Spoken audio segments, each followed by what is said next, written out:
Hello guys, and welcome to a very special episode of the Vanishing Hour. Not only does this episode mark the start of our second season, but it will be acting as our fashionably late anniversary episode as well. We quietly celebrated 1 year back in May. I think it was Mother's Day actually. Obviously I regret not doing something then, but that just means that I have a super beefy episode to open this season with, which has now turned into a two-parter. This episode is not only a tragically violent whodunit, but it brings into question if cursed ships really do exist. I don't think I've encountered a ship with a longer string of bad luck than the one we are focusing on today. No, guys, it's not the Titanic. So, anyone who knows me on a personal level knows that I have a debilitating fear of deep water. I am not a beach person whatsoever, despite spending my whole life living on the West Coast. I hate swimming. I hate water, especially deep, dark, depths of hell type water. I like to think I live life at a baseline of 4 anxiety-wise, and water issues will always shoot that shit up to an 8 at minimum. However, the ironic part of it all is that I have this huge fascination with ships. Not really boats like sailboats or yachts or anything, but like ships, the big ones. A childhood staple for me was Titanic the movie. Once I was old enough to not be sent out of the room when the softcore draw me like one of your French girls scenes popped up, it became a constant movie to pop in and have playing in the background. And it remains a go-to for that very reason to this day. One of my all-time favorite horror movies is Ghost Ship, which, by the way, is highly underrated in my honest-to-God opinion. I wish there were more scary ship movies that weren't trash. I've watched pretty much every version of the Poseidon Adventure made by man. I think my favorite version actually is the made for television 2-part series that has the guy from 3 Men and a Baby. I don't know his name, but he's in it. That's my favorite version. And I have this very vivid memory of being a kid and being completely obsessed with this book at my elementary school library called Ghostliners. I had to look it up. The author is Robert Ballard. And this book showed in extreme detail photos of the Titanic wreckage, among other famous lost ships like the Andrea Dora, the Britannic, the Olympic, the Lusitania, and the Empress of Ireland.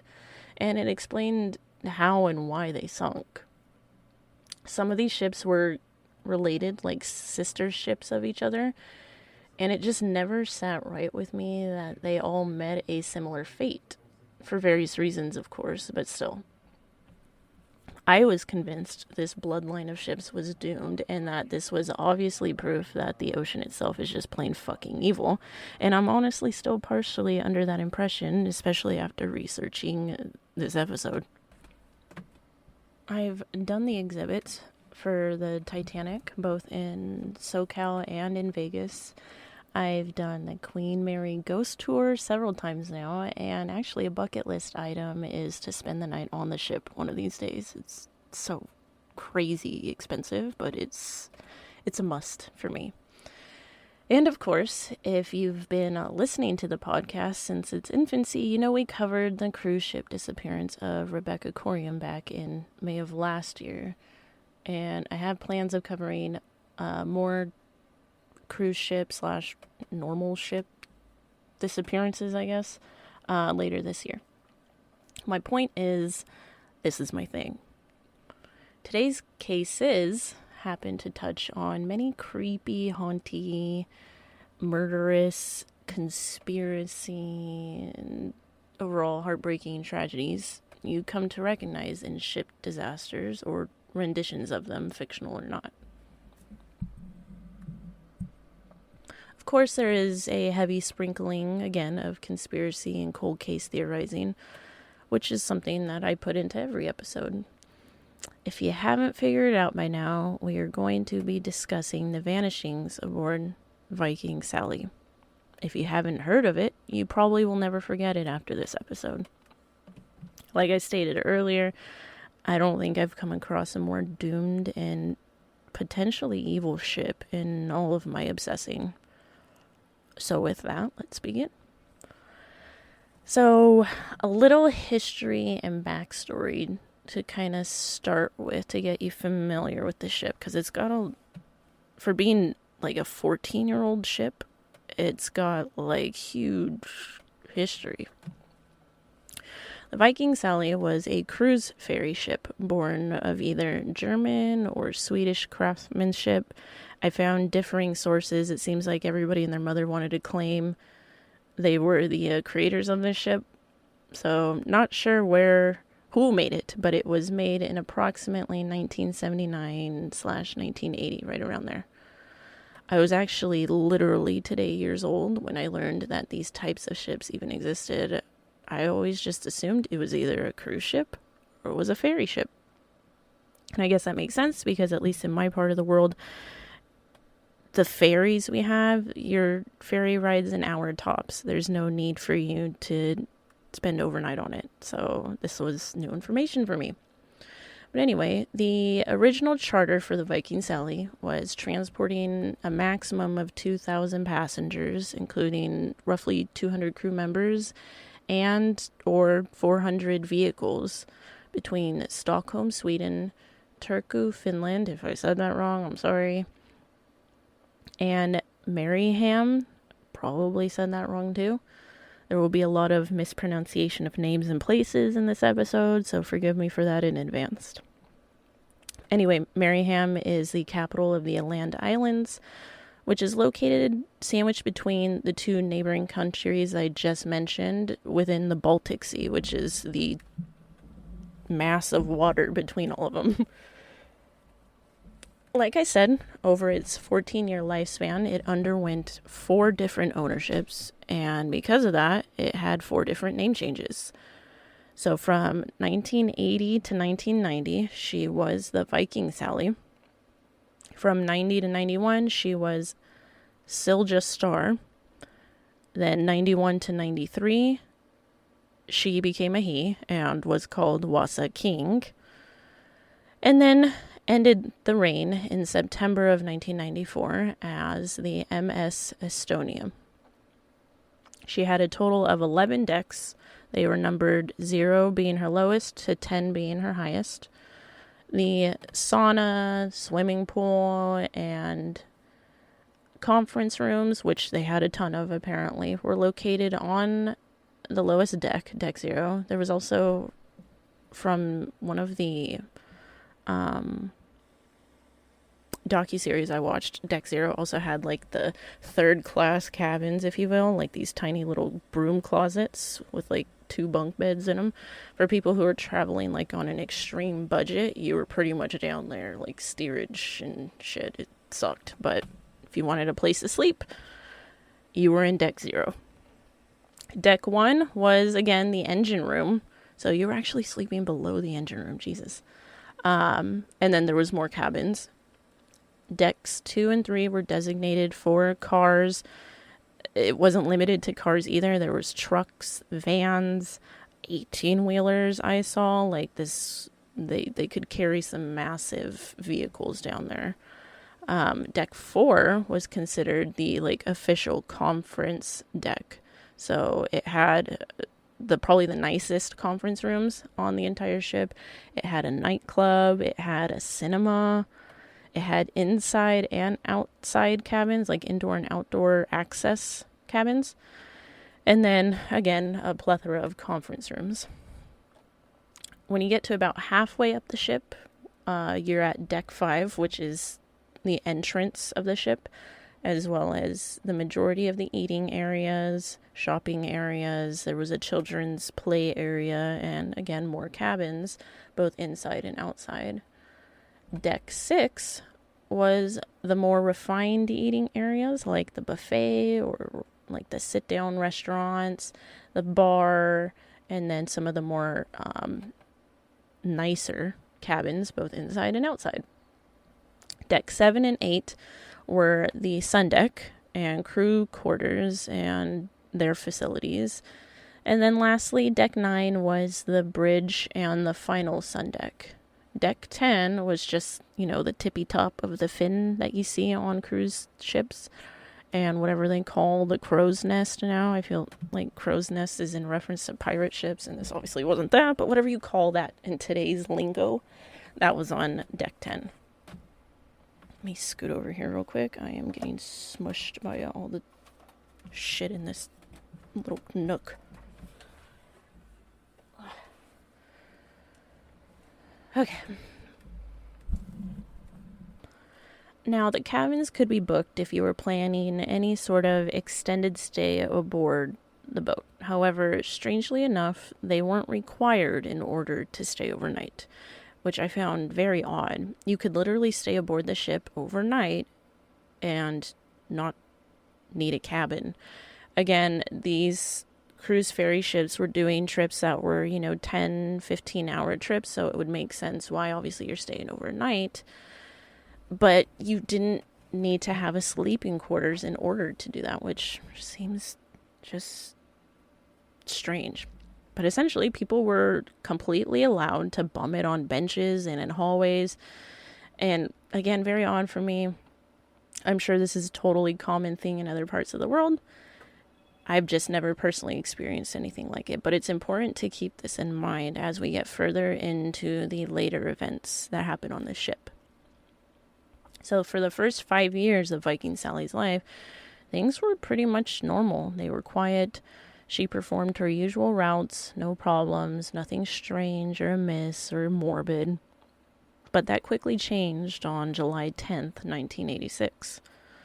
This particular morning, Sally was finishing up a trip from Stockholm, Sweden to Turku, Finland, my bad. She was on the tail end of this trip when the unthinkable happened. Now, the info available, to me at least, is vague on the details, but what I gathered from most sources was that there was a businessman named Antti Eljala who was aboard the ship, reasons unknown. He was at some point in the company of a man named Reijo Hammer and one other person whose name was never revealed. From what I gathered, these men knew each other on a very basic level, whether it was, business, personal, professional, they just met, yada, yada, yada. They were familiar with each other enough to be in each other's company aboard the ship. So on this particular day, these three men were headed back to Auntie's cabin that he had rented. I'm assuming maybe from breakfast. That's what I picture when I picture the scenario. And at some point, Auntie became aware of the fact that Reijo had stolen money from his wallet. I don't know if this had happened sometime earlier in the trip, and he was waiting to confront him, or if he caught him in the act. But as Auntie was leaving his cabin with the intention of reporting it to, the onboard police, Reijo proceeds to pull a dinner knife out of nowhere, apparently, and stabs Auntie in the neck. He then quickly switches to strangling the poor man with a strip of fabric he ripped from the bedsheet of Auntie's cabin that his accomplice helped him with. So a bit of a leap here to go from stealing some cash from a wallet to suddenly stabbing and strangling a man with a damn dinner knife. Nobody walks around with a dinner knife in their pants as a form of protection, so I'm immediately thinking there had to be some level of at least a quick premeditation to this. There wasn't much info available after the attack, but ultimately Reijo was convicted of the murder and sentenced to life in prison. However, his story did not end there. 2 years after sentencing, Reijo and two other inmates attacked a prison guard, shot him in the arm with a sawn-off shotgun, because those are readily available to lifers in prison, I guess, and escaped the prison and went on the run. This spree included several bank robberies, but conflict quickly arose between Rejo and one of his escapees. So Rejo did, the rational thing and took an axe and split the guy's head open, killing him. A week or two later, Rejo was caught once again in Stockholm. By this point, he was rightfully considered the most dangerous man in Finland at that time. He was sent back to prison, where he remained until 2004, when then president of Finland at the time, Tarja Halonen, pardoned him. In 2011, he changed his name to Andreas Hammer, and ultimately he was convicted again, this time of attempted murder after stabbing a man with a letter opener. Needless to say, he should have never been pardoned. I do know that other countries are a little more lax with life sentencing than the United States, but in my opinion, if you hold the title for most dangerous criminal of an entire country, you probably should remain behind bars. But it's almost as if whatever evil that possessed Rejo to commit murder that day aboard the Viking Sally decided to remain there, waiting for another opportunity. Sadly, that opportunity arose on July 28th, 1987, just over a year after the murder of Auntie. Klaus Scheckel, I probably said his last name wrong, I'm really sorry, but we'll call him Klaus, was a 20-year-old German student who had a heavy interest in automotive technology and wanted to become a mechanic. Thomas Schmid was a close friend of Klaus and shared an interest in automotive technology as well. They were both attending the same college for the same career path. Their bond was further reinforced by the fact that they had played football, aka soccer in the States, together and were both members of the Stuttgart Football Club, which I believe is in Germany. Now, sometime towards the end of 1986 / the beginning of 1987, Klaus met a young woman by the name of Bettina Taxis. Bettina was a beautiful 22-year-old German woman who he met one night in a crowded nightclub. The two immediately hit it off. They shared a very similar passion and outlook on life, and it was as if they were old souls who happened to stumble upon each other one fate-filled evening. Oddly enough, they socialized in somewhat of the same circles and shared a common acquaintance of none other than Thomas Schmid. So, Klaus and Bettina quickly began to plan a future together that consisted largely of traveling the world and enjoying that nomadic gypsy style of living before settling down and laying roots somewhere. In the spring and early summer months of 1987, they began saving all their money in hopes of planning a big, huge, jumbo trip to enjoy. Their friend Thomas recalls that time, not really remembering exactly how the topic came up, but ultimately jumping on board with the couple and their plans to travel throughout Europe for the upcoming summer. The plan was to depart from Stuttgart, which is in southwestern Germany, and to head towards the Nordic regions.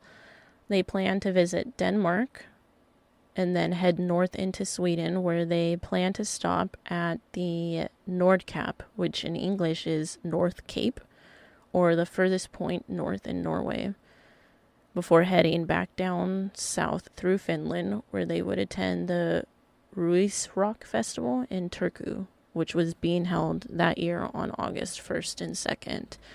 And then they were going to make their way back through Lapland, Finland, and back home to Germany via the Norway coastlines. It was a pretty hefty trip. I had to look it up just out of curiosity because I'm not entirely familiar with that region. And it's a big trip through several countries. Their particular route seemed a little like a lot of backtracking was happening, but I was curious as to why they were planning to travel in a half moon shape if you look at it on a map instead of just a full circle. But as I read further, their plans changed, and this didn't end up being the final plan that they had. Sadly, they didn't even reach the halfway point of their trip before the unthinkable happened. So the trio set out from Germany on July 23rd, 1987, with their large mountain climbing backpacks with just the bare necessities. Several changes of clothes, many different maps for many different regions, since GPS and Google Maps wasn't a thing at the time.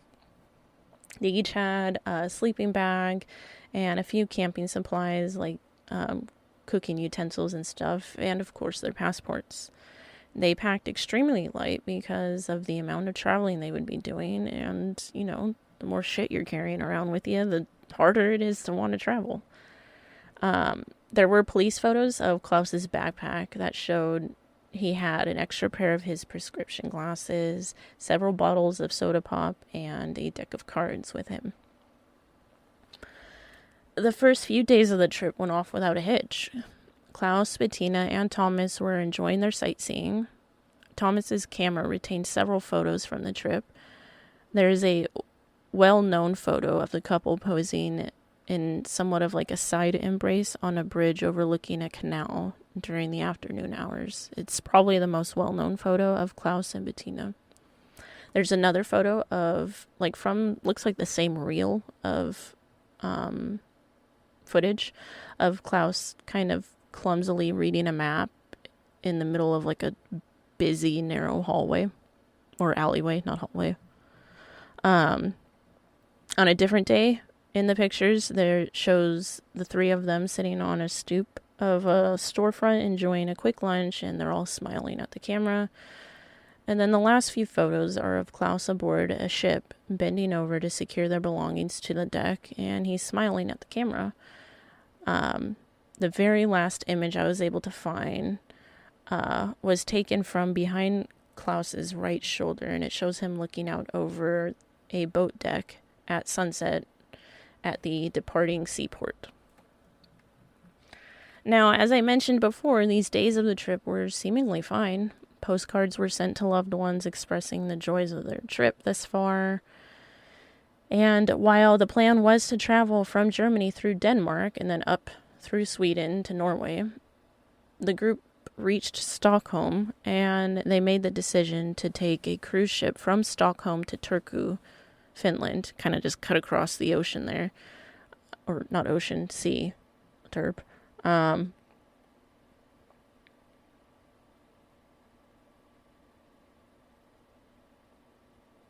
To attend the festival, and then head north from there and continue on with their trip. This was a decision that made more sense to me after mapping out their plans. The cruise ship turned out to be none other than the Viking Sally, which leads me to the conclusion that those photos I described to you of Klaus on the boat were probably the final images of him aboard that very ship. Now, the trip takes no more than 10 hours and maybe 30 minutes, so this was going to save them a ton of time, and by all means it was a smart decision to make. So on July 27th, 1987, at about 10 p.m., Klaus, Bettina, and Thomas all boarded the Viking Sally. Now, among the other passengers aboard the ship were several others with varying stories. One character that stood out was a man referred to as Patrick. Now, I don't know if that's his real name. The article that I read said that it was not, but I didn't find any other name for him, so we're going to stick with Patrick. Patrick was an Englishman who was 26 years old at the time. He had had a rough couple years. What began as a promising study of engineering in college quickly fell to shit when Pat got acquainted with drugs and his engagement to his fiancée fell apart. Bent out of shape over this, Pat left London and began roaming the region, where he ended up somehow in Israel. There, he met a wealthy Finnish student whose name and gender was not easy to uncover. All the articles I read were translated by Google Translate, so the he's and she's and his and hers were kind of off.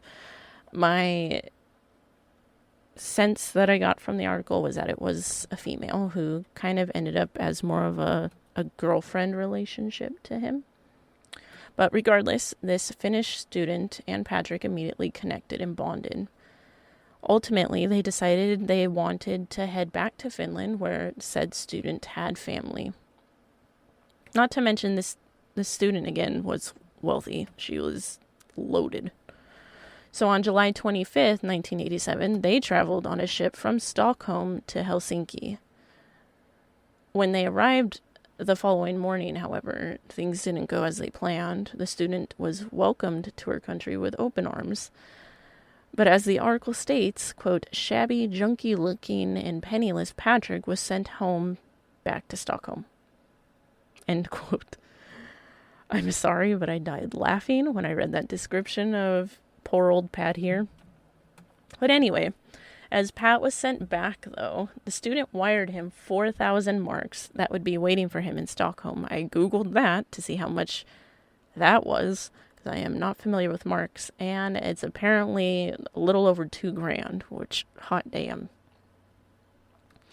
The plan was for Patrick to use the money as he needed and then to board another ship, this time that would take him to Turku, where he would then travel north to Helsinki by other means and be reunited with the student there. Another passenger aboard the Viking Sally with Klaus, Bettina, and Thomas was a German businessman named Tauno, who was delivering car parts from Germany to Finland with his partner Sakari.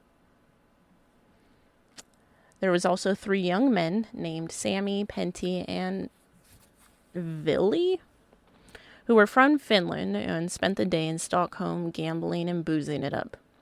Shabby and penniless, like our buddy Pat, they obtained 3 tickets to board the Viking Sally from the social welfare office and began their return to Finland.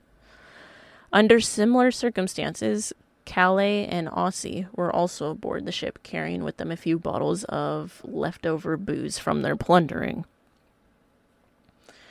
Several hundred Boy Scouts were also aboard the ship as well. They were attending a summer trip to Finland where they would attend the Nordic LDS Jamboree camp in Salvo that was geared towards the MAP Church, which was described as a Mormon ideology-based church from my understanding. So again, Klaus, Bettina, Thomas, and everybody else boarded the ship about 10 p.m. and began settling in. Many went out onto the helicopter pad, which I believe was deck 10, to watch the ship depart from Sweden. Others settled into cabins that they booked, while those who did not book one scouted the ship for a suitable area to rest. Klaus, Bettina, and Thomas were among those who did not purchase a cabin. The trip was only 10 hours. They felt it wasn't worth the extra cost. Klaus and Bettina wanted to watch the sunrise, which would have been in several hours, so they decided on a nice nook off to the side of the helicopter pad would be a great spot for them to kind of set up camp. This area was a long rectangle-shaped deck, and towards the, I guess if you're looking from the top down, the left-hand side would be where the pad itself was. And on the right-hand side, the rectangle forked off into like 2 narrow like hallways that were uncovered. They weren't covered. That had stairs that led down to the deck below them. And within those 2 hallways was like a little nook. And there was a plexiglass partition that kind of separated it from the helicopter pad area. And Klaus and Bettina saw this area and felt that this would probably be the best spot for them. It was semi-private. Nobody would be out there during this time. And so they decided that that would be where they would come to later to lay out their sleeping bags and watch the sunrise.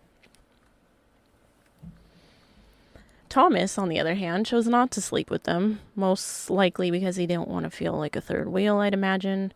Watching the sunrise together sounds like a romantic vibe situation, and he's probably just giving them privacy like a good guy would do.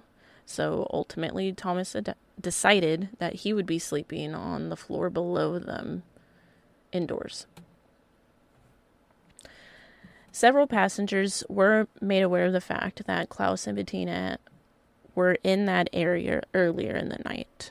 However, they didn't leave any of their belongings there. People just saw them kind of sitting in that area, kind of claiming it for that time period, but they didn't put out sleeping bags or their backpacks or anything like that. But several passengers did notice them in that area earlier in the night. Sam, Penty, and Villy, I hope I'm saying that name right, I'm so sorry if I'm not, they had been on the heli deck after takeoff, enjoying the remnants of their booze, and they noted seeing the two sitting in that area. But after finding their place to sleep, Klaus and Bettina decided to check out the rest of the ship and maybe socialize with a few people. Thomas happened to be more of an introverted type, and so he decided to hang back. He was therefore put in charge of guarding the trio's backpacks and belongings while Klaus and Bettina decided to wander around. The two headed to a gift shop or two. They made a few small purchases. They headed to the eating area to have some dinner, and they even conversed with some passengers. Tauno was one of the people they conversed with. Being that he spoke German and was working in the automotive industry, him and Klaus immediately headed off. At one point, the three of them attempted to head to the cargo deck where Tauno had his car parts that he wanted to show Klaus. However, by the time that they decided to do this, the cargo deck was locked and inaccessible. Tauno promised to show Klaus in the morning when things had opened back up. They exchanged personal information and had plans to keep in contact. By this point, though, it was about 1 a.m., and Klaus and Bettina were ready to call it a night. They returned to Thomas, and where Thomas had decided to sleep, and they grabbed their sleeping bags. They left their backpacks with him, though. They only took their sleeping bags. Bettina told him about the, quote, fun Finn that they had met before saying goodnight to Thomas and heading to their helipad nook. By this point in the evening, it was chilly enough that nobody was out on the helipad, so the two were the only people choosing to camp out there. I said that weird, sorry. As the early morning hours began to tick away, Sammy, Penty, and Villy met up with Calais and Aussie, the people that were in the similar situation as them. And being that they had a lot in common, they began to converse and drink and be merry. Patrick later stumbled upon the group and joined in their partying.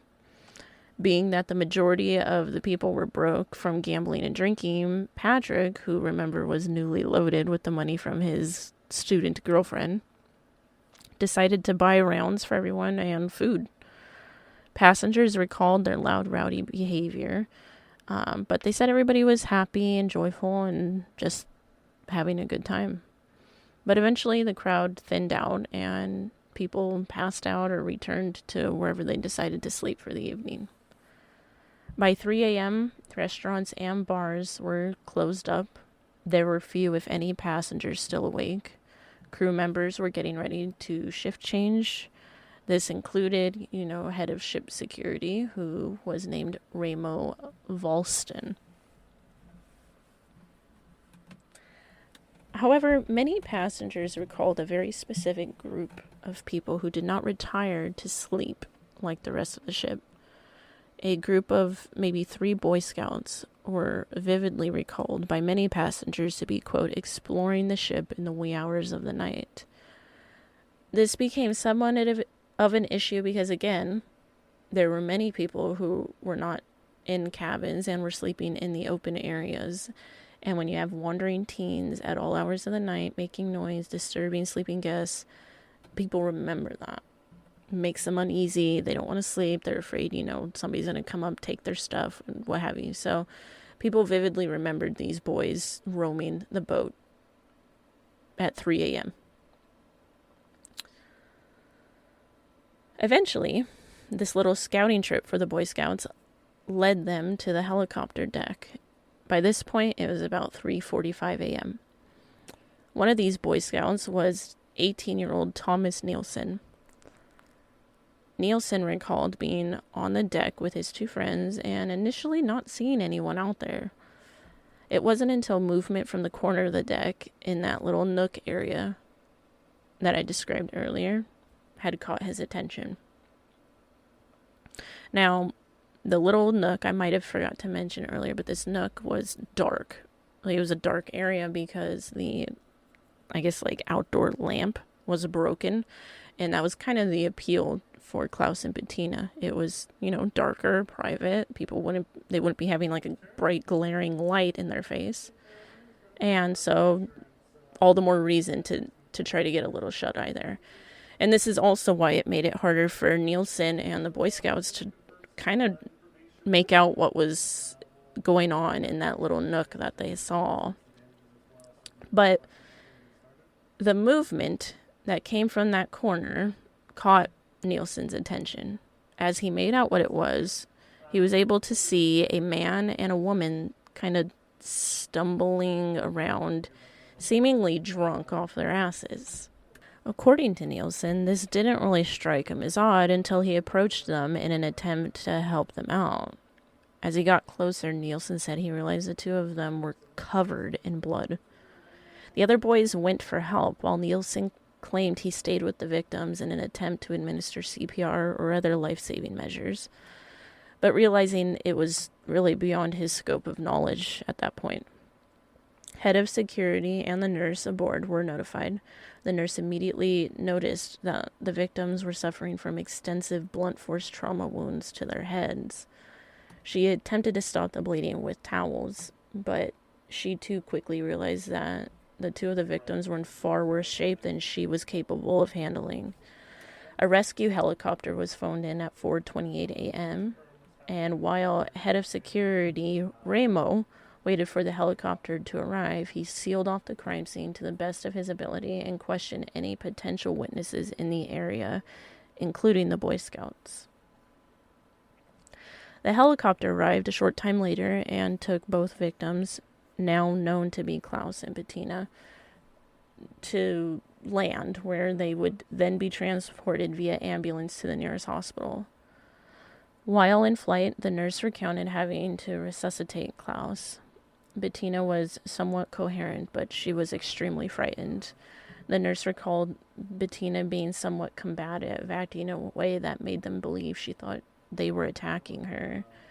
Because Klaus and Bettina were native German speakers, and the rescue team and the nurse were not, there was a language barrier, and nobody was able to understand what Bettina was trying to say at the time. The couple arrived at the hospital at 5:48 a.m., and by 6 a.m. Klaus was pronounced dead. Bettina was alive, but she was in critical condition. Meanwhile, back on the ship, the helicopter that had rescued the victims had now returned to the ship with 4 detectives aboard. They arrived at about 6:30 a.m. and began investigating what the hell happened. They headed back to where the victims were found and confirmed that where they were found had indeed been the scene of the attack. Nobody came forward as a witness to the attack. No one heard anything either. And this kind of led me to think that it must have been an ambush attack right off the bat. Whether the two had been sleeping or had been subdued before they were able to make any noise. For no one to hear screaming or some sort of a struggle would be odd otherwise. By this point, the majority of the ship was aware of what happened. The couple's traveling partner, Thomas, had been sleeping on the deck below. He had heard the commotion of the helicopter, but he hadn't really made much of it and rolled over and went back to sleep until he was abruptly awakened by investigators asking him about the backpacks lying next to him. He told them, of course, that they were Klaus's and Bettina's, not knowing what had happened to them. And with that, he was taken away for questioning immediately.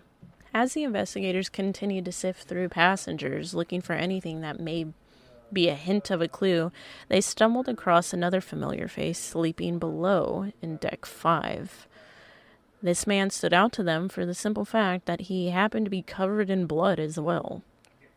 The police woke this man up and asked him who he was.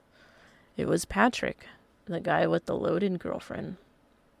Obviously, a man covered in blood on a ship that just had 2 people brutally attacked. One who just died from said attack. You're gonna be pulled away for questioning.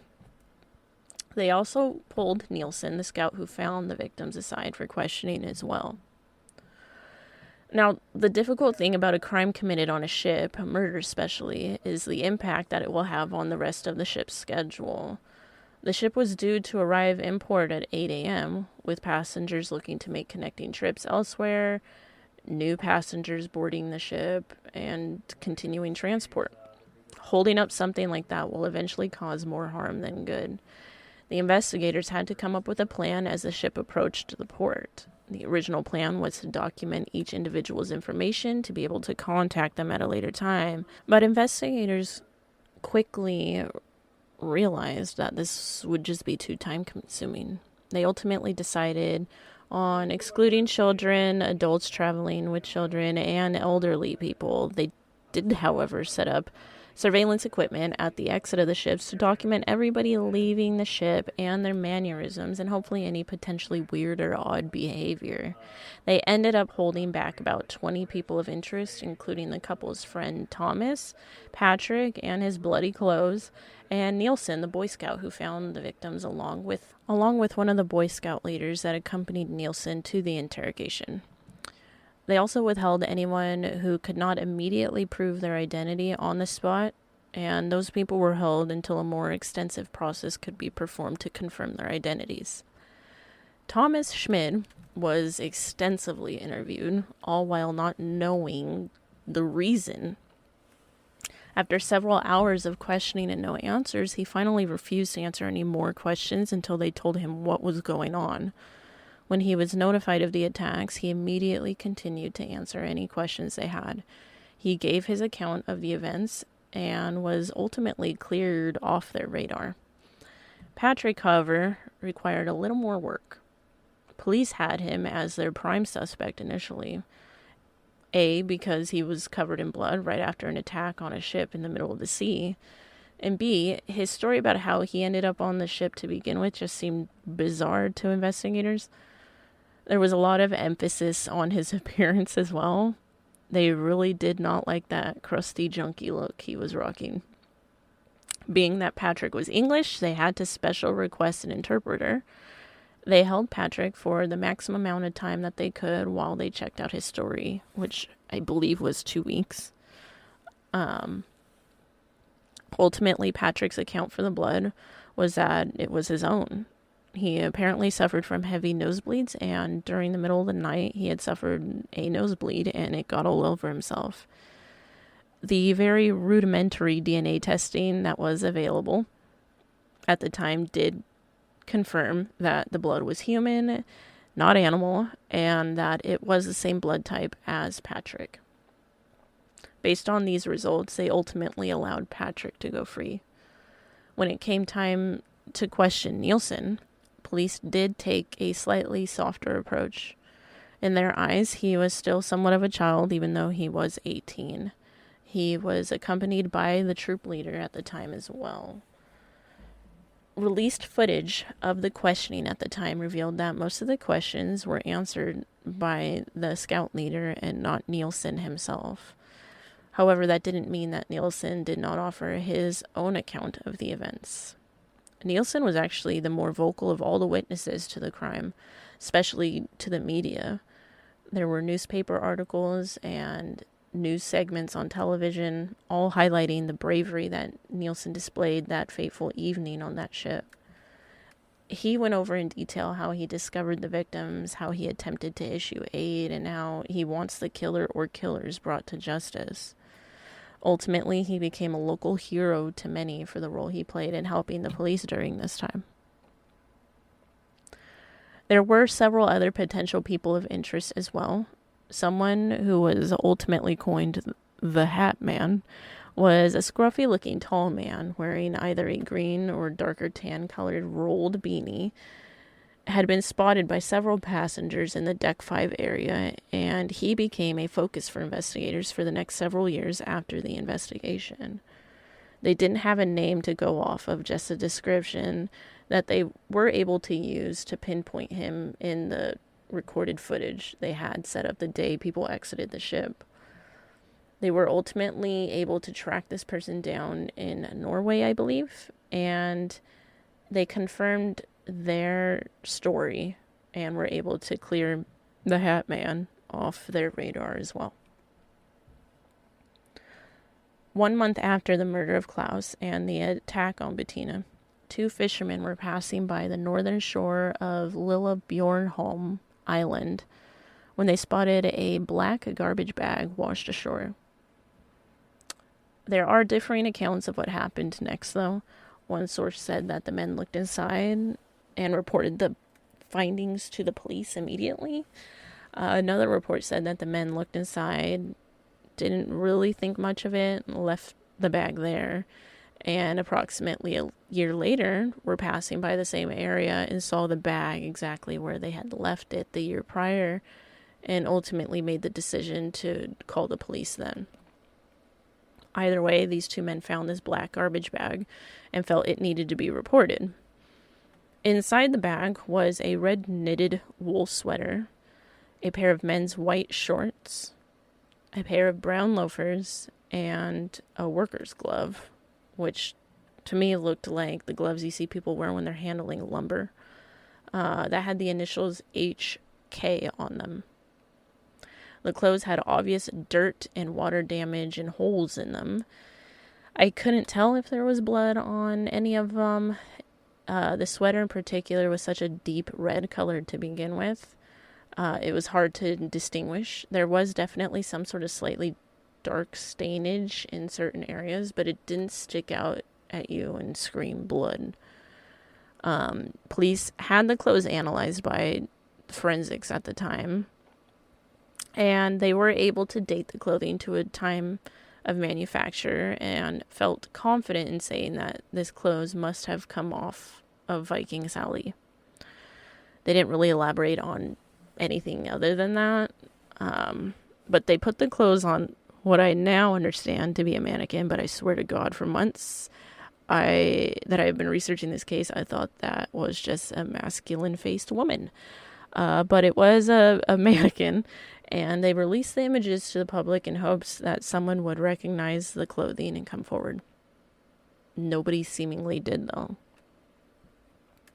Now, further research provided me with more info on the forensics of this case, which are very frustrating to read for several reasons. Now, what I haven't mentioned yet, though, is that in 2020, police came forward and pressed charges against a suspect that they had been investigating privately for years. They withheld the name, but they said that this person had been a suspect for some time, but they hadn't felt they had enough evidence to charge him until then. The case went to court, where the individual was acquitted due to the lack of evidence of all things, and their name was subsequently released just last year. I will go over who this person was and what happened, but at the time of beginning the research for this case, which was sometime last year prior to the name being released, I wasn't aware of the amount of evidence, what evidence exactly was acquired, and who the suspect was. I had a suspect or two of my own, and I'll discuss this too before revealing who it was. So, what investigators struggled to establish with this case from the jump was the motive behind it. They quickly ruled out robbery or sexual violence because Klaus and Bettina had left their belongings with Thomas below deck, and the only thing they had with them was the clothes on their back and the sleeping bags that they were sleeping in. Also, neither victim had any signs of rape or attempts at sexual battery or anything of that nature, nor was there anything at the scene that kind of hinted in that direction either. Again, no screams is an odd thing to me. This really only left them to believe that whoever did this had to have either a personal vendetta against the couple or had some serious mental health issues of vast proportions. It's nearly impossible to look at someone and visibly see signs of mental health issues if they are not obvious ones, like talking to themselves or aggressions of any kind. So that doesn't rule very many people out, but the personal vendetta angle left many to speculate that it would be impossible for Thomas Schmidt not to be involved. He knew the couple the closest. He knew they were sleeping there alone, and he already had their belongings with him. Many speculated that because maybe Thomas had a jealousy issue of the two, or maybe he planned to rob them. It's a logical conclusion to form based on the limited evidence provided. Others wanted to pin Patrick for the murder. After all, he had blood all over him, and DNA testing was not as conclusive as it is today. But this didn't really sit with me. For starters, he had no reason to rob them, given he was rolling in the dough he had got from his girlfriend. Also, most people do not murder someone and decide to go back to bed in their bloodied clothes. You ditch the clothes immediately, right? Hence, why the clothes found in the trash bag could be related to the crime. Maybe mental health issues were at play here, but I feel like somebody would have spoken to those issues if they had interacted with him on the ship that evening. I feel like somebody would have come forward with info on odd things he had said or maybe did that would lend to the idea that he was not okay in the head. Looking like a crusty junkie isn't enough. Lastly, common sense brought me to the conclusion that maybe it was the person or persons that found them.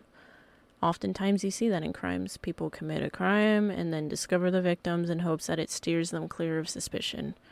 In this case, it made me think it was Nielsen, not just because of that suspicion, but mainly because of where the victims were. We know that at 1 a.m. Klaus and Bettina were alive and well. They told Thomas they were headed to bed and took their sleeping bags and headed there. The area they picked was so uncommon and away from other passengers that you wouldn't know they were there unless they told you or you happened to stumble upon them, or you were following them. Thomas was also considered for this reason, like previously mentioned, but this also supports Nielsen being the culprit. Many passengers and crew recounted the boys being roaming the ship during this time, causing somewhat of a disturbance, I guess is what people called it, while the majority of the ship was sleeping. By Nielsen's own account, they stumbled upon the couple. It wouldn't be so far out of the realm of possibility that he stumbled upon them prior and pretended to be surprised when he found them. My suspicions of him grew further when I read how willing he was to insert himself into the investigation. Obviously, that is a common reaction for many when something happens, but that's sadly precisely why suspects will mirror that sentiment. It's to stay close to the investigation, to not raise suspicion in their minds, and to sometimes relive the act itself. This is why police always have to rule out the person who reports the attacks as well. The fanfare that Nielsen received from the public seems like a completely normal response as well. By all accounts, he was a Boy Scout who jumped in and essentially saved Bettina Taxi's life by finding her when he did. Sadly, that wasn't the case for Klaus, but the media ate this story up. And the bigger the story grew, the more Nielsen was willing to interview and talk about it. However, there were inconsistencies that began to arise in several accounts, not just his. At one point, Nielsen claimed that Bettina had been missing a finger. However, police and the nurse that tended to her both confirmed that she was not missing a finger. It's a very odd thing to mistake, in my opinion. There's no real rhyme or reason to it, but it just seemed weird to me. Other media outlets reported that the weapon used to attack was a fire axe. Nobody knows how this came to be, but considering the police hadn't even ruled what the murder weapon was, it was impossible for the media to know it was an axe or any other weapon for that matter. FYI, the murder weapon was in fact not a fire axe, further adding confusion to the already impossible case. Now, like I mentioned earlier, the perpetrator has been acquitted due to a lack of evidence. The sad part about all this is, after having analyzed all the public information I could find regarding the evidence, or quote-unquote would-be evidence, the case could have had the outcome it deserved. But let's go over some of that evidence. So something we see in everyday crime scene investigation is a documentation of the scene. This includes evidence collection, both physical as well as testimony from people nearby or witnesses. Photos are taken, swabs are taken, samples are collected, and almost always a video walkthrough of the scene is performed. This is standard procedure here in the US today, but back in 1987 Finland, that wasn't exactly the norm. The video recording of the scene, at least. This was actually a rather unorthodox technique. However, it was used to document the ship in this case. I found the actual footage online and viewed it. It's edited down to size, so it's missing a lot of context, I'm sure, but the video opens with the investigators huddled, talking about what they are looking for with the canvas of the ship. The video then proceeds with the ship's head of security leading the video camera person and the team to the site of the attack. You see the dried blood smeared up against the outdoor deck wall, the plexiglass partition. You see the crumpled up, soaked in blood sleeping bags. You see blood spatter, a smeared palm print with blood just above the blood mass at the base of the wall where the investigator indicates Klaus was laying in his sleeping bag. Bettina is just to the left of him, sandwiched between the plexiglass partition and Klaus. The head of security then indicates that across from the scene, on the opposite end of the helipad, near where the helicopter would land, and on the railing that is knocked over, is blood droplet trails and some drippage on the railing itself. He indicates that the suspect more than likely came to this area and threw something over the edge and crouched in an attempt to maybe hide before essentially leaving the area. You can clearly see the small amounts of blood that he's referring to. And you can hear another investigator question if the blood is related to the crime scene or not. They next document the blood trail that led from the scene down the steps and down the deckway before becoming concentrated in a specific area that happens to be in front of a door with a chair to sit in right outside the door. Now, without clear context, my assumption is that this is the trail that either one or both of the victims must have left while being taken to the nurse. I can't confirm that, but that's just what it looked like. From my brief study of blood spatter analysis that I've taken, the droplets were not showing any sign of traveling at a fast speed and then being released. Like, somebody fleeing or maybe cast off, something that has to be in motion. They didn't have that directional tail you would often look for in these types of scenarios. These were more consistent with a slower moving source, potentially standing or sitting in place for an extended period of time while blood dripped on the floor below them.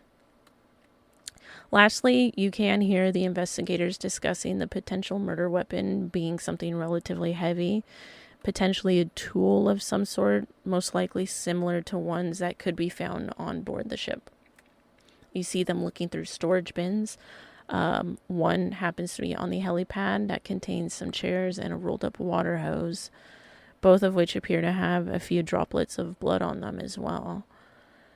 This was interesting because this told me that if the blood found on the railing near the helipad was consistent with the suspect crouching or hiding in that area and potentially throwing something of evidence over the edge, it's completely possible that prior to reaching that area, he might have opened that storage bin and contemplated stashing the weapon or other evidence in there before abandoning that idea.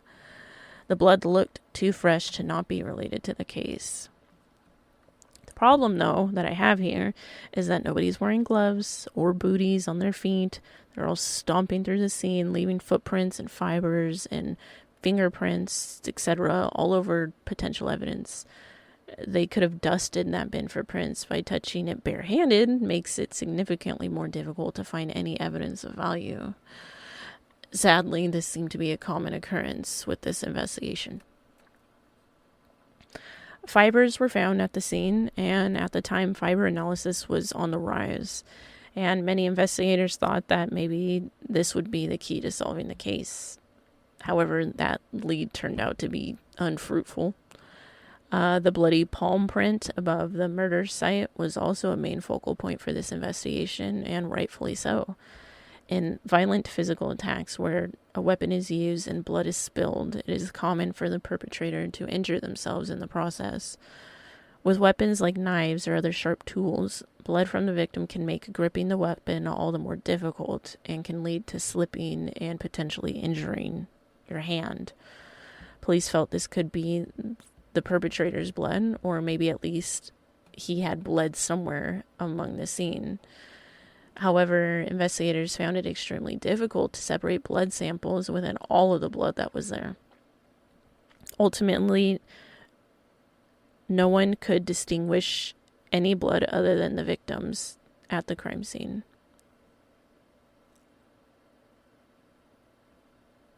They ran the print of the bloody palm print for matches and compared it to suspects. However, they claimed they never found a match, which is kind of odd to me and does leave some room for question.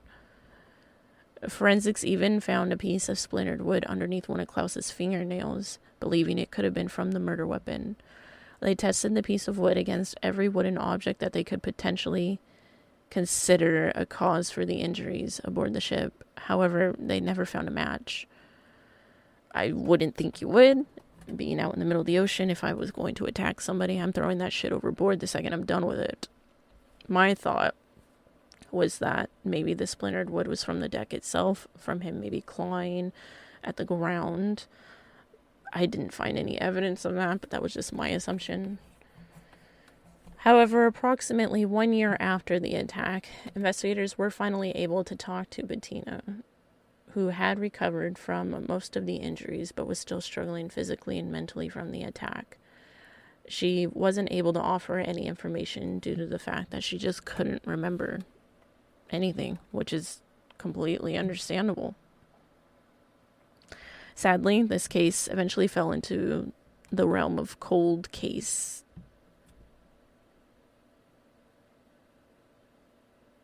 pile up, I guess.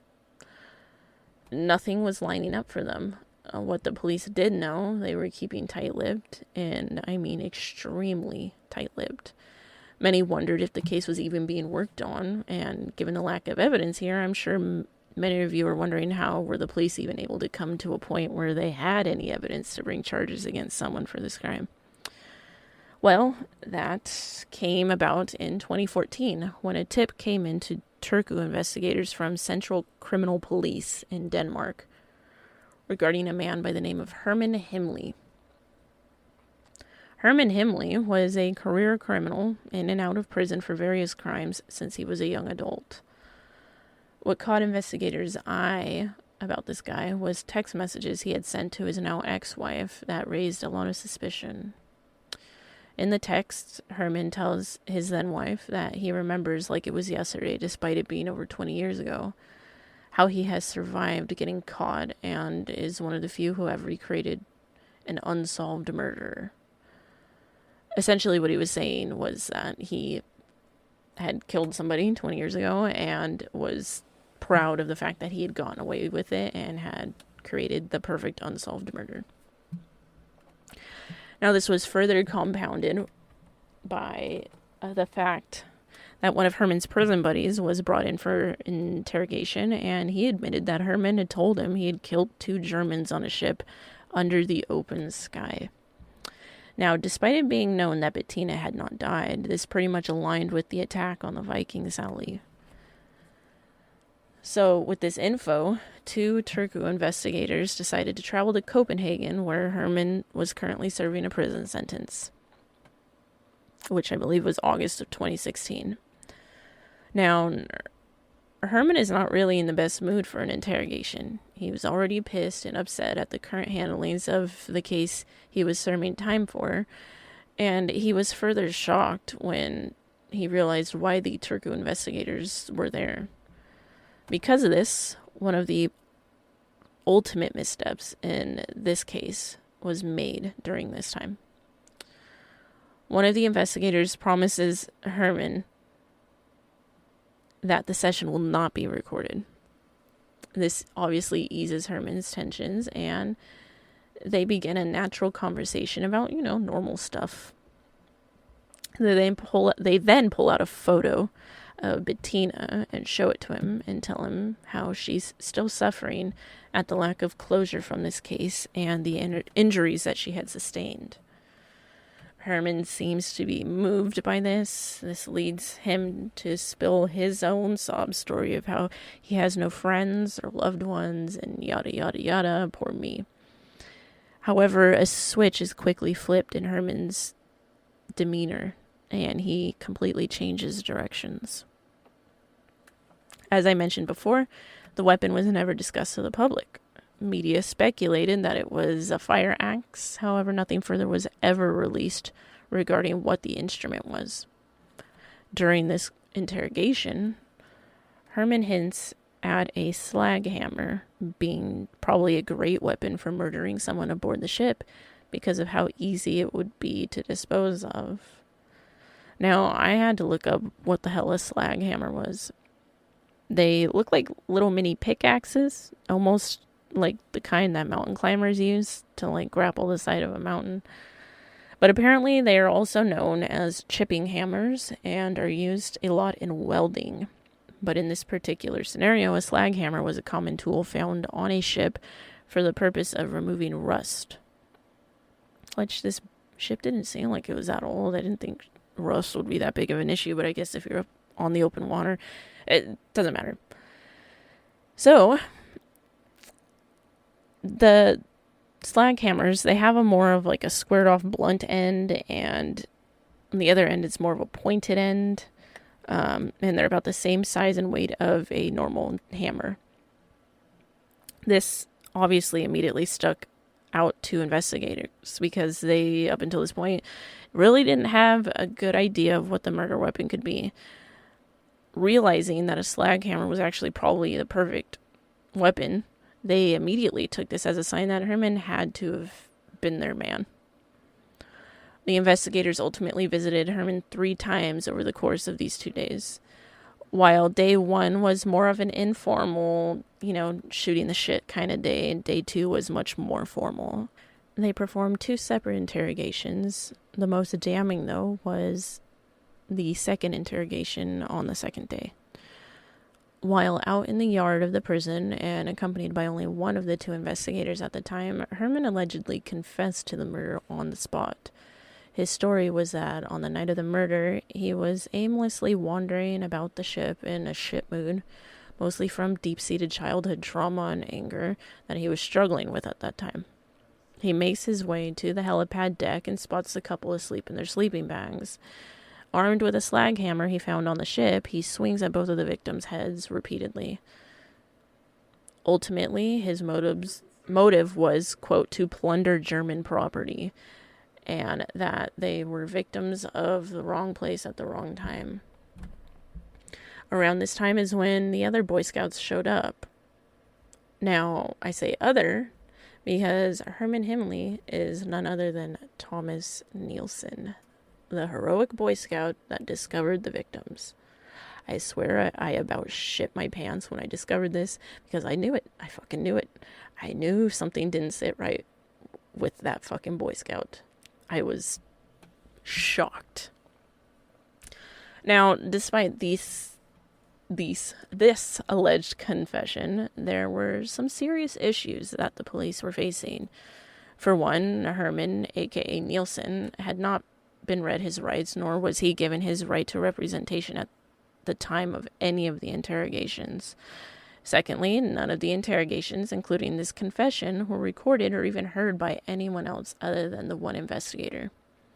4 years After this confession, the investigators decided to write up a report about these findings and present it to the prosecutor to press charges.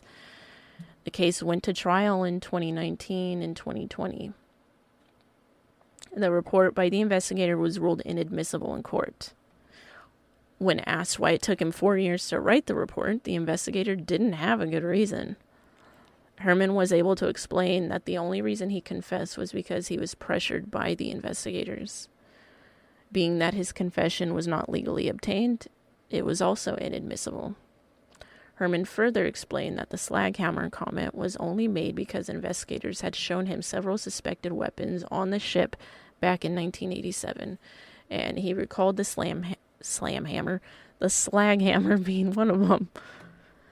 Being that they had no physical evidence tying Herman to the case, and his ex-wife wasn't going to testify, nor was his friend, to the text messages or the story about him killing the Germans on the ship, he was essentially acquitted. He sort of pulled an O.J. Simpson too, performing various interviews after the fact where he has this sort of nonchalant, arrogant air to him, where he basically explains that he's untouchable and that he was never worried for 1 second that these charges would stick. To this day, no one has been officially found guilty for the murder of Klaus and the attack on Bettina. Now, I thought to myself, 30 years later, why hasn't anyone gone back and retested any of this physical evidence, especially the blood? DNA has leaps and bounds progressed, since that time.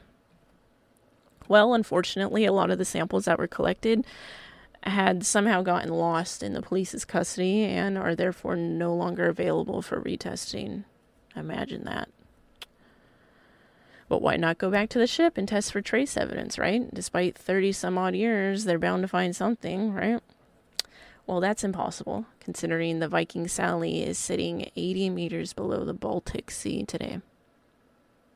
What the fuck, right? I told you this is a cursed ship. Now, as I was researching the sinking, I stumbled upon so much more information that I realized I couldn't sum this all up in one episode, so we are going to break here, and you will have to tune into part 2 for the rest of the story. But just to give you a little insight into the ship and its sinking, this is the third deadliest sinking in world history, only beat out by the Titanic, which was in 1912, I believe, and the Empress of Ireland in 1914. However, the sinking is shrouded in mystery and a lot of controversy, ranging from the way it sank to survivor recounts not matching the official reports that were released, to questionable handlings within the government that have led to many speculating a more sinister cover-up. There's a lot to unpack here, and you're going to want to hear about it. So please return to tune in to part 2 of The Vanishing of Viking Sally. In the meantime, guys, I hope you enjoyed this case. I know I sure did. It was a hell of a rabbit hole to fall into. Sadly, it doesn't seem like there is going to be any official closure to this case. The guy who seemingly did it has gotten away with it, and I don't know about Finnish or Danish law, but if they have the law of double jeopardy, chances are this guy's not going to be recharged if new evidence surfaces, so it remains unsolved for the time being. But that's it for today, and tune in for part 2, guys, and as always, thank you for coming and listening here at The Vanishing Hour.